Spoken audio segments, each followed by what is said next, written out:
شأن حبيبه المصطفى ورسوله المجتبى صلى الله تعالى عليه وسلم إن الله وملائكته يصلون على النبي يا أيها الذين آمنوا صلوا عليه وسلموا تسليما اللهم صل على سيدنا شفيعنا مولانا محمد كما تحب وترضى بأن تصلي عليه صلى الله عليه وسلم نبی اور آل نبی پر پھر ایک مرتبہ آواز بلند درود پاک پڑھیں اللہم صل علی سیدنا شفیعنا مولانا محمد معد الجود والکرم منبع العلم والحلم والحکم وآلہ واصحابہ وبارک وسلم صلاة و سلاما علیک یا رسول اللہ صلی اللہ تعالی علیک وعلی آلک واصحابک وازواجک وذریاتک واہل بیتک اجمعین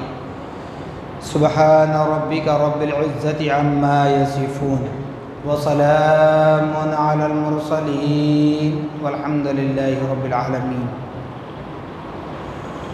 الحمدللہ، تمام تعریفیں اس ذات اقدس کے لیے ہیں جو سارے عالموں کا پروردگار ہے، جس نے ساری کائنات کو پیدا فرمایا، ساری کائنات کو روزی دے رہا ہے، میدان محشر کا مالک و مختار ہے۔ یقیناً اس خدا رب ذوالجلال کا بڑا ہی شکر احسان عظیم ہے کہ اللہ سبحانہ و تعالی نے ہم اور آپ کو اپنے نبی مکرم، رسول محتشم، صاحب لولاد، باعث تخلیق کائنات، فخر موجودات، حضور تاجدار مدینہ حضرت محمد مصطفیٰ احمد مجتبیٰ صلی اللہ تعالی علیہ وسلم کی امت بابرکت میں پیدا ہونے کا اعزاز بخشا۔ صاحبو، کرم پر کرم بالا کرم یہ ہے کہ اللہ رب العالمین نے ہم اور آپ کو اس فنا ہونے والی دنیا کی زندگی عطا فرمائی، صحیح سالم رکھا، صحت مند رکھا، تندرست رکھا، اس کے گھر میں جمع ہو کر بجماعت نماز پڑھنے کا ہمیں موقع عنایت فرما رہا ہے۔ معزز سامعین محترم، جیسا کہ قرآن مقدس کی جس آیت مبارکہ کو تلاوت کیا گیا، وَكُونُوا مَعَ الصَّادِقِينَ، اے ایمان والو، اے بندگان خدا، اے امت محمدیہ صلی اللہ تعالی علیہ وسلم، سچوں کے ساتھ ہو جاؤ۔ وَكُونُوا مَعَ الصَّادِقِينَ، سچوں کے ساتھ ہو جاؤ، یقیناً وہ سچوں کا راستہ، وہ سچوں کی صحبت، وہ سچوں کی محبت، وہ سچوں کا تقوی، پرہیزگاری تمہیں اللہ رب العالمین کا قرب دلانے والی ہے۔ ان سچوں کا راستہ اختیار کرو جو رسول اکرم صلی اللہ تعالی علیہ وسلم کو دل و جان سے زیادہ محبت کرتے ہیں۔ اب وہ سچے کون ہیں؟ ہمیشہ میں کہا کرتا ہوں کہ ہر بیٹا اپنے باپ کو سچا کہے گا، ہر بیٹی اپنی ماں کو سچا کہے گی، ہر شاگرد، ہر اسٹوڈنٹ اپنے استاذ کو، اپنے ٹیچرز کو، اپنے لیکچرارز کو، اپنے پروفیسر کو صحیح کہے گا۔ اسی طرح ہر مرید اپنے پیر کو صحیح کہے گا۔ جو پیران کامل ہیں وہ تو اپنی جگہ ہیں، لیکن آج ان پیروں کا مطلب الٹا ہو رہا ہے جو بازاری عاملوں کو پیر بنائے بیٹھے ہوئے، اس وجہ سے اس آیت مبارکہ کی تشریح میں بتایا جاتا ہے۔ تو بہرحال ہر کوئی اپنے بڑے کو سچا کہے گا، لیکن قرآن کہہ رہا ہے وہ صدیقین، وہ صادقین، وہ سچے، وہ بندگان خدا ہیں جنہوں نے اپنی زندگی کے ہر موڑ پر، اپنی زندگی کے ہر وہ لمحے میں، چاہے خوشی کا موقع ہو یا غم کا موقع، ہمیشہ اپنے رب کو راضی کرنے کی کوشش کیا کرتے تھے اور اپنے آپ کو فنا فی اللہ کر دیا کرتے تھے، وہ سچے۔ اب وہ سچوں کو ہم ڈھونڈنے اگر نکل جائے تو کہیں مل نہیں پائیں گے جن کے صفات قرآن بیان کر رہا ہے۔ جیسے گزشتہ جمعہ 18 ذی الحجہ کی مناسبت سے آپ کے سامنے داماد رسول حضور پاک صلی اللہ علیہ وسلم کے خلیفہ سوم حضرت سیدنا عثمان بن عفان ذو النورین رضی اللہ تعالی عنہ کے متعلق بتایا گیا۔ خلفائے راشدین کس کے وارث ہیں، نبی کی اصل وراثت کیا ہے، وہ آپ کے سامنے پیش کیا گیا۔ تو آئیے آج اس پرفتن دور میں جو ہم زندگی بسر کر رہے ہیں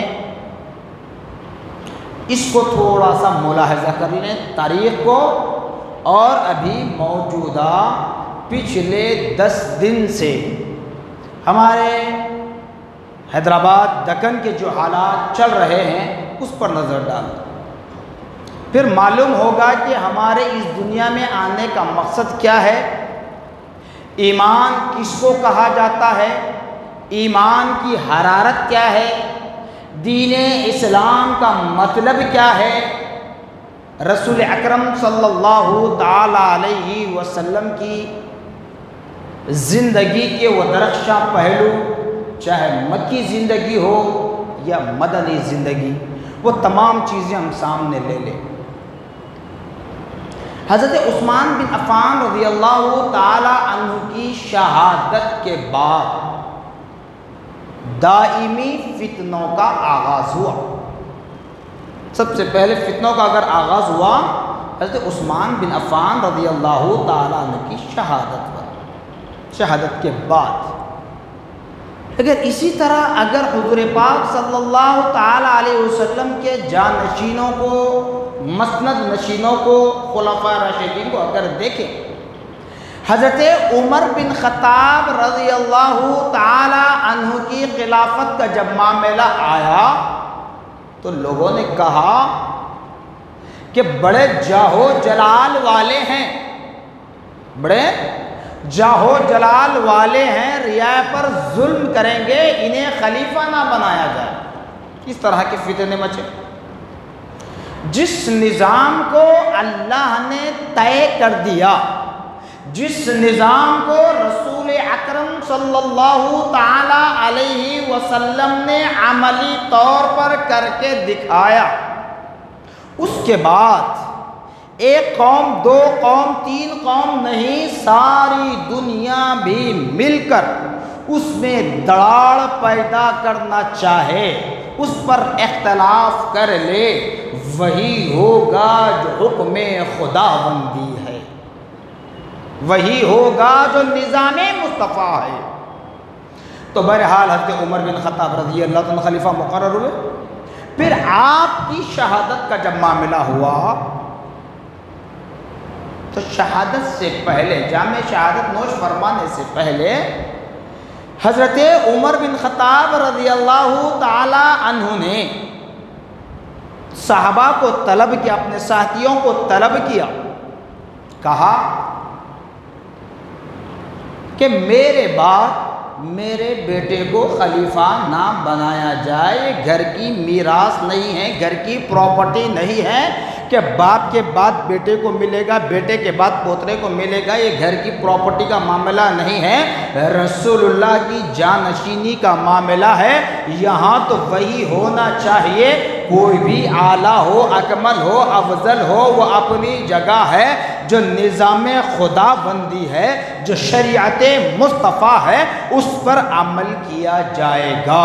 اس عمل کے اعتبار سے حضرت عمر بن خطاب رضی اللہ تعالی عنہ نے 6 صحابہ کے نام لکھے، اچھی طرح ذہن میں بٹھا لیں، 6 صحابہ کے نام لکھے۔ سر فہرست سب سے پہلے حضرت علی کرم اللہ الوجہ الکریم رضی اللہ تعالی عنہ کا نام لکھا گیا۔ اس کے بعد حضرت عثمان کا نام، پھر حضرت عبد الرحمن بن عوف کا نام، اس طرح 6 صحابہ کے نام لکھے گئے۔ پھر اس کے بعد یہ کہا گیا، چونکہ اللہ نے نبی کو وہ علم غیب عطا فرمایا ہے، جہاں تک خدا کی قدرت کام کرتی ہے وہاں تک میرے مصطفیٰ کی رحمت کام کرتی ہے۔ اللہ نے آپ کو ایسا علم عطا فرمایا تھا، وہی علم کا حصہ نبی پاک صلی اللہ تعالی علیہ وسلم نے اپنے جان نثاروں میں بانٹا، ڈیوائیڈ کیا۔ تو حضرت عمر بن خطاب رضی اللہ تعالی عنہ بھی جانتے تھے کہ میری خلافت کا جب معاملہ ہوا تو یہ فتنہ ہوا، اب عثمان غنی کو اگر میں نام منتخب کر دوں، اگر عثمان غنی کا نام میں منتخب کر دوں تو میری شہادت سے پہلے میرے جیتے جی میری آنکھوں کے سامنے پھر جنگ و جدال ہوگا، خونے بہنے لگیں گے، سریں کٹنے لگیں گے۔ تب آپ نے معاملہ کو رفع دفع کرنے کے لیے، سلجھانے کے لیے 6 صحابہ کے نام لیے، جس میں حضرت علی کرم اللہ الوجہ الکریم رضی اللہ تعالیٰ عنہ کا نام سر فہرست رہا۔ اور عمر بن خطاب رضی اللہ تعالیٰ عنہ نے فرمایا، اگر ان 6 صحابہ میں مہاجرین ہو، انصار ہو، جی کوئی ہو، اگر اختلاف ہو جائے تو یہ یاد رکھنا عبد الرحمن بن عوف جس سمت ہو، جس جانب ہو، وہ خلیفہ منتخب ہو جائے گا، بغیر اس کے وہ خلیفہ مقرر ہو جائے گا۔ حضرت عمر بن خطاب رضی اللہ عنہ کی شہادت ہوئی تو یہ 6 صحابہ، حضرت علی، عثمان، عبد الرحمن بن عوف، زبیر بن طلحہ، عبداللہ بن وقاص، عبداللہ بن الجراح، یہ 6 صحابہ ایک کمرے میں گئے اور سب نے مل کر نظام خداوندی کو، شریعت مصطفیٰ کو پیش نظر رکھا، اور اس کے اعتبار سے عثمان بن عفان رضی اللہ تعالی عنہ کو اپنا خلیفہ بنا لیا۔ اب تاریخ اگر الٹ کر کوئی بتاتے ہیں تو اپنی جگہ، میں نے گزشتہ جمعہ کہہ دیا کہ ہم جس کے فالوورز ہیں، فالوور سے مراد جی حضوری نہیں، جس کے کہنے پر ہم رمضان کا روزہ رکھتے ہیں، جس کے کہنے پر ہم شوال کی 1 تاریخ کو عید الفطر مناتے ہیں، وہ علماء جامع نظامیہ، وہ علماء دکن، وہ مشایخین اکرام، وہ سادات عظام اس بات سے متفق ہے۔ تو حضرت عثمان بن عفان کو اپنا خلیفہ بنا لیا۔ اس کے بعد یہ دیگر 5 صحابہ مل کر حضرت عثمان بن عفان کو لائے، منبر رسول پر بٹھا کر حضرت عبد الرحمن بن عوف رضی اللہ تعالی عنہ نے اعلان کیا کہ ہم نے وارث نبی مصطفیٰ صلی اللہ علیہ وسلم خلیفہ دوم عمر بن خطاب رضی اللہ تعالی عنہ کی وصیت پر عمل کرتے ہوئے حضرت عثمان بن عفان ذو النورین رضی اللہ تعالی عنہ کو ہم نے اپنا خلیفہ مقرر کیا۔ پھر صرف اعلان نہیں کیا بلکہ یہ 5 صحابہ منبر رسول پر عثمان بن عفان کو بٹھا کر اپنا خلیفہ مانا، اپنا امیر منتخب کیا، اعلان کیا مسجد میں۔ تو لوگوں نے اٹھ کر باری باری سب نے حضرت عثمان بن عفان کو اپنا خلیفہ مانا۔ پر جن کے ذہنوں پر، جن کے دل و دماغ پر، جن کی آنکھوں پر، جن کے کانوں پر اللہ نے مہر ثبت کی ہے، اس کو کتنا بھی آپ سمجھائیں وہ سمجھ نہیں پاتا۔ کیوں کہ وہ مہر لگانے والا کوئی اور بندہ، کوئی اور مفتی نہیں بلکہ خود خدائے رب العالمین ہے۔ قرآن فرما رہا سم بکم عمی فہم لا یرجعون فہم لا یعقلون فہم لا یسمعون فہم لا یبصرون۔ اللہ نے ان کے دلوں پر مہر لگا دی، ان کے دل و دماغ پر مہر لگا دی کہ حق بات ان کے دل و دماغ تسلیم نہیں کر پاتے۔ اللہ نے ان کی آنکھوں پر مہر لگا دی، حق کو دیکھتے ہیں پر انکار کرتے ہیں۔ اللہ نے ان کے کانوں پر مہر لگا دی، سننے کی سماعت کو چھین لیا کہ وہ حق بات کو سن کر بھی عمل کی طرف نہیں آتے۔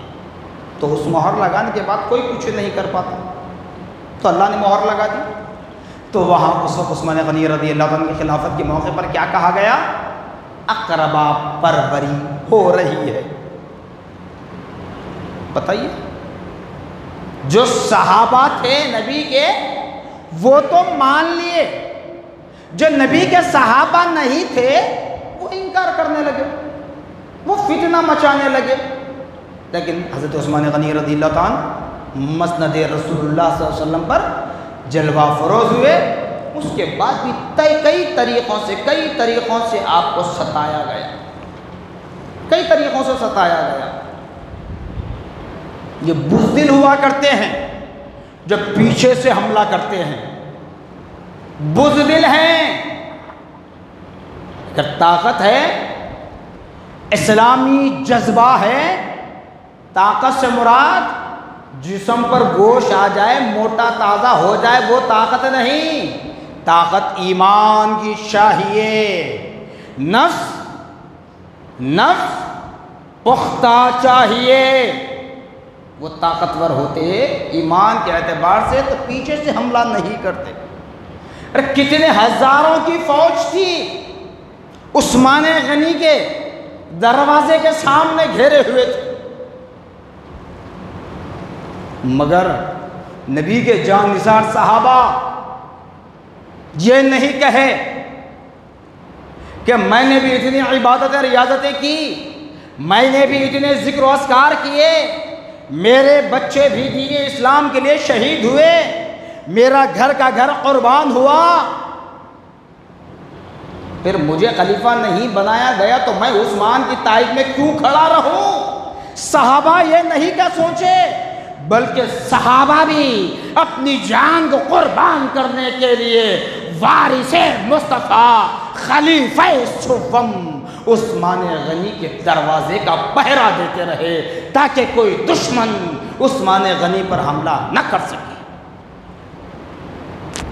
یاد رکھ لے میرے پیارے آقا صلی اللہ تعالیٰ علیہ وسلم کی ظاہری این حیات میں جنگ بدر ہوئی، جنگ احد ہوئی، اور بھی جنگیں ہوئی۔ ہر جنگ کے موقع پر میرے پیارے آقا صلی اللہ علیہ وسلم ارشاد فرمایا کرتے تھے، لوگوں اگر بوڑھے تمہارے سامنے آ جائیں تو ہتھیار نیچے کر لینا، ضعیف کمزور ناتواں بیمار تمہارے سامنے آئے اپنی تلوار کو نیام میں ڈال لینا، اگر عورتیں بچیاں آ جائیں اپنے سروں کو جھکا لینا، اگر تمہارے میں طاقت ہے، ایمانی جذبہ ہے، اگر تم کمزور بھی ہو، آنے والے طاقتور ظالم سے تم مقابلے کے لیے میدان میں اترنا۔ میرے نبی کی نصیحت تھی۔ حضرت عثمان بن عفان رضی اللہ تعالیٰ عنہ کے گھر پر جب صحابہ کے جھرمٹ کو دیکھا، سبائیوں نے پیچھے سے گھر کا دروازہ توڑ کر اندر داخل ہوئے۔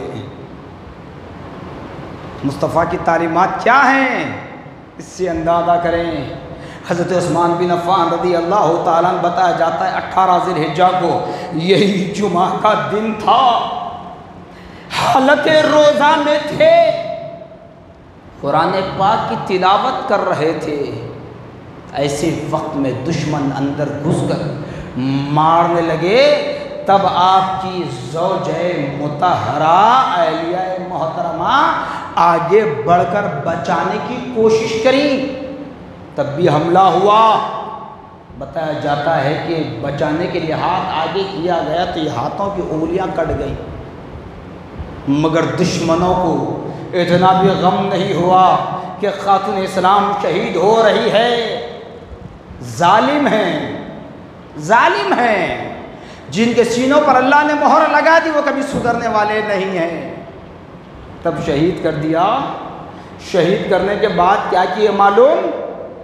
جس وقت شہید کرنے جا رہے تھے اس وقت اور شہید کرنے کے بعد۔ اسی لیے کہا جاتا ہے وقت آنے پر مال بھی فتنہ ہے، وقت آنے پر اولاد بھی فتنہ ہے، وقت آنے پر نعرہ تکبیر بھی فتنہ ہے۔ تو سبائیوں نے عثمان غنی رضی اللہ عنہ کی شہادت کے موقع پر نعرہ تکبیر کی صدا کو بلند کیا تھا تاکہ مسلمانوں کو اکٹھا کیا جائے اور مقتول کا پتہ نہ چلے، مقتول کا پتہ نہ چلے۔ اب وہ ہوا حضرت علی رضی اللہ تعالیٰ عنہ پر جو معاملات ہوئے صحابہ کے درمیان، حضرت علی رضی اللہ عنہ سے یہی کہا گیا تھا کہ عثمان غنی کے قاتلوں کا بدلہ لو۔ حضرت علی کرم اللہ وجہ کریم رضی اللہ تعالیٰ عنہ نے فرمایا عثمان کے قاتلوں کا بدلہ لینے کے لیے میں تو تیار ہوں، کمر بستہ ہوں، اگرچہ کہ میری جان چلی جائے مجھے پرواہ نہیں ہے، کوئی میرا ساتھ دے یا نہ دے پرواہ نہیں ہے، لیکن کیا کریں 20,000 کی فوج سامنے آ کر کھڑی ہے۔ یہ دائمی فتنوں کا آغاز۔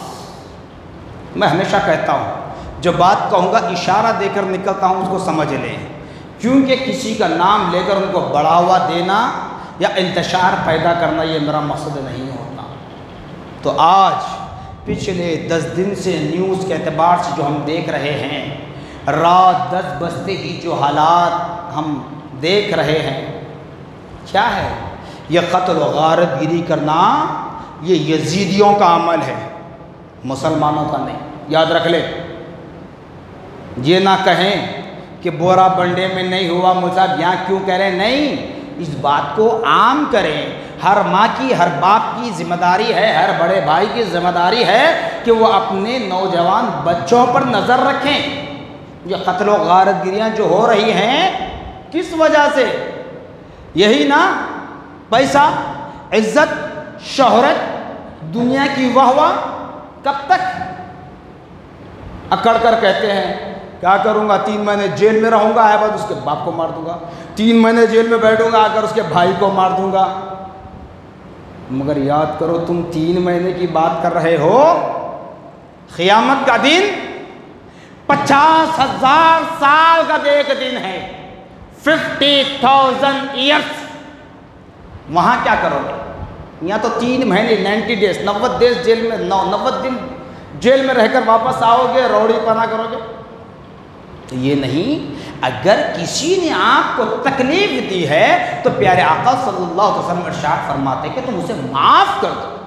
تم آج اس کو معاف کر دو گے، اللہ تعالیٰ تمہارے لیے رحمت کے دروازے کھول دے گا، مغفرت کے دروازے کھول دے گا، اپنا دیدار نصیب کرے گا۔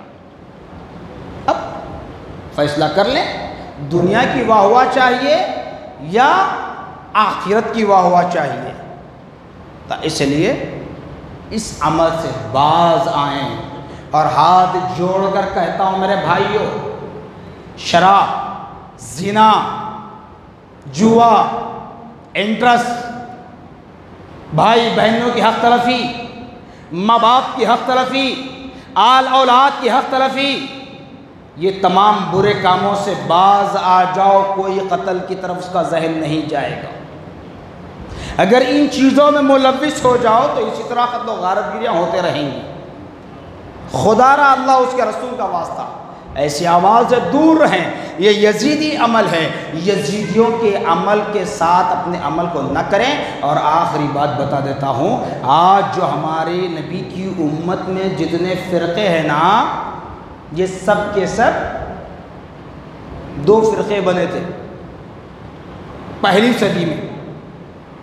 حضرت عثمان غنی رضی اللہ عنہ کی شہادت کے بعد دائمی فتنوں کا آغاز ہوا، حضرت علی کی شہادت کے بعد وہ 2 فتنے وجود میں آئے۔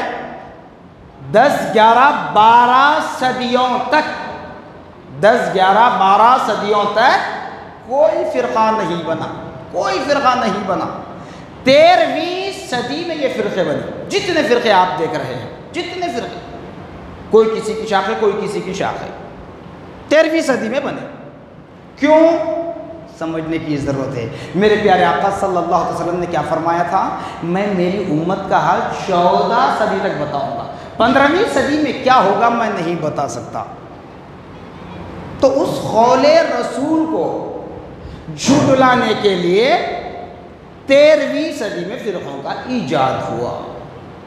تو بہرحال ہمیں فرقوں سے کوئی کنسرٹ نہیں ہے، ہمیں خدا اور اس رسول سے وابستگی ہے، قرآن و حدیث سے وابستگی ہے، نبی کے اہل بیت، نبی کے اولاد امجاد، نبی کے ازواج مطہرات، نبی کے صحابہ، تابعین، تبع تابعین، مفسرین، محدثین، فقہاء، ائمہ اربعہ، سلاسل طریقہ سے ہمارا واسطہ ہے۔ اس لیے ہم شروع سے کہتے ہیں اہل سنت والجماعت، آج بھی کہتے ہیں اہل سنت والجماعت، میدان محشر میں بھی اٹھیں گے۔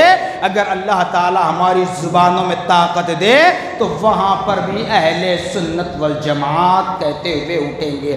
کیوں اہل سنت والجماعت کا مطلب؟ حضور پاک صلی اللہ علیہ وسلم نے ارشاد فرمایا ما انا علیہ واصحابہ، میں اور میرے صحابہ جس جماعت میں ہیں وہ جماعت کامیاب ہے، اس دنیا میں بھی، سکرات میں بھی، قبر کی زندگی میں بھی، میدان محشر میں بھی۔ اس لیے کہا جاتا ہے جان جاتی ہے جانے دیجئے، مال لٹتا ہے لٹنے دیجئے، گھر بار قربان ہوتا ہے ہونے دیجئے، لیکن کسی موڑ پر کسی حالت میں مصطفیٰ کے دامن کو چھوڑنے کے لیے تیار نہ ہونا، اپنے ایمان و عقیدے کا سودا نہ کرنا، کیونکہ ہمارا رضا، ہمارا خالق و مالک اللہ ہے، اور ہمارے شفیع المذنبین نبی محمد رسول اللہ صلی اللہ تعالیٰ علیہ وسلم ہے۔ جزاکم اللہ خیرا جزا۔